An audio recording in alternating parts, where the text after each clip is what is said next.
Alors discret oui, je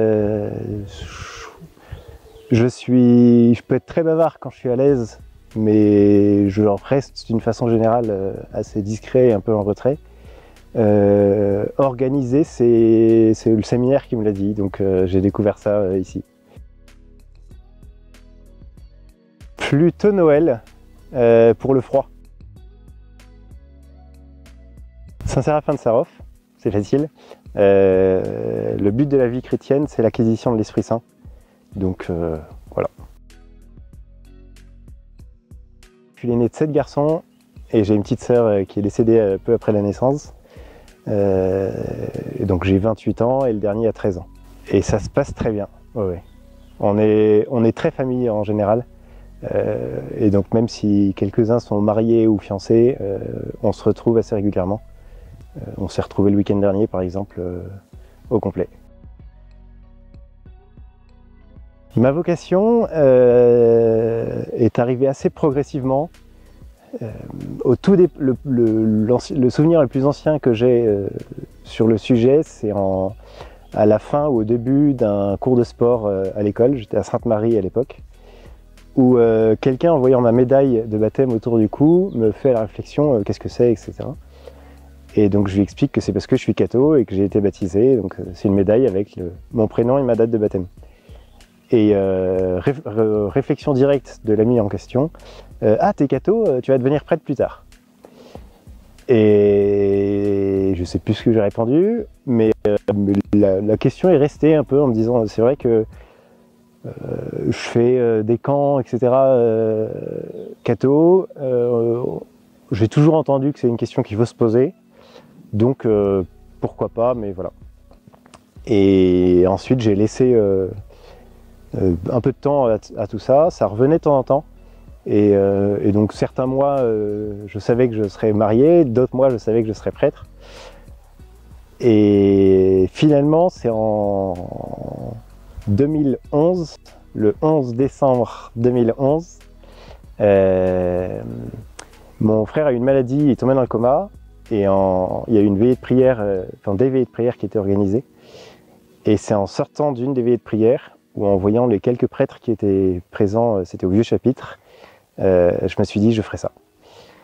Et ensuite j'ai passé mon bac, j'ai fait un DUT génie civil, un peu pour temporiser, et aussi parce que j'avais vu sans doute sur un site de propédeutique qu'il était conseillé de faire quelques études.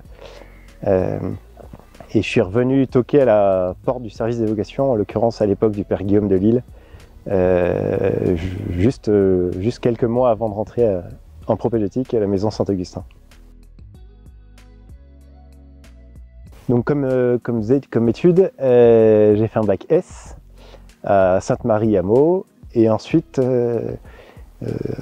un petit peu pour temporiser mon appel, j'ai fait un DUT génie civil à Champs-sur-Marne. L'aspect concret du bâtiment m'intéressait. C'est comme quand je suis dehors, comme quand je suis en forêt, on voit ce qu'on fait. Et quand on se retrouve avec un mur en face de soi, on est fier d'avoir construit son mur.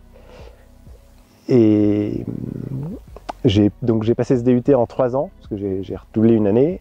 Et à la fin de ces études, je suis rentré en propédeutique. Pendant ces études, j'ai croisé beaucoup de monde avec lequel je ne suis pas d'habitude. Je disais, je suis issu d'une famille nombreuse, catho, les scouts, tout ça. Et donc là, le monde du génie civil, c'est un monde complètement différent. Et j'ai un peu découvert, si on peut dire ça, ce monde-là à ce moment-là. Et j'ai gardé quelques liens. Je sais que certains seront là à l'ordination, par exemple en juin. Les études et moi, ça fait 2. Et du coup, j'ai beaucoup aimé, je pense, mon année intercycle en paroisse à Fontainebleau. Sur laquelle est arrivé le premier confinement à ce moment-là. Et aussi bien le début d'année normal de paroisse que la suite c'était à partir de Pâques, si mes souvenirs sont bons, toute la fin d'année,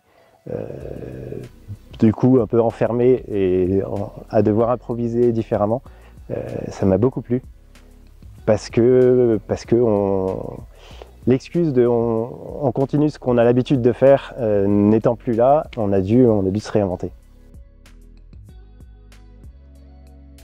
De ne pas hésiter à poser des questions, à voilà, aller voir des séminaristes, on ne mord pas. Peut-être aussi de avec un prêtre avec lequel on est à l'aise. Donc si c'est son curé, très bien, ça peut tout à fait être quelqu'un très différent. Mais faut y aller, faut pas hésiter. Très heureux et très impatient. Le jour même, je sais pas trop. L'ordination elle-même, c'est un moment que j'attends depuis maintenant 7-8 ans et même avant. J'avoue que le jour J, voilà, la célébration elle-même, je vais me laisser porter par la liturgie, etc. J'ai de la chance parce que ma famille, mes parents notamment, gèrent tout le côté très technique et pratique, pas mal. Et donc moi, je sais que je pourrais être sur la liturgie principalement. Venez nombreux aux ordinations. C'est un moment diocésain important. C'est que le diocèse puisse entourer les nouveaux ordinants, que le diocèse puisse entourer les ordinants, déjà nous, ça nous soutient et ça unit, je pense, aussi le diocèse à cette occasion. Et sinon, soyez assurés de ma prière. À la prochaine.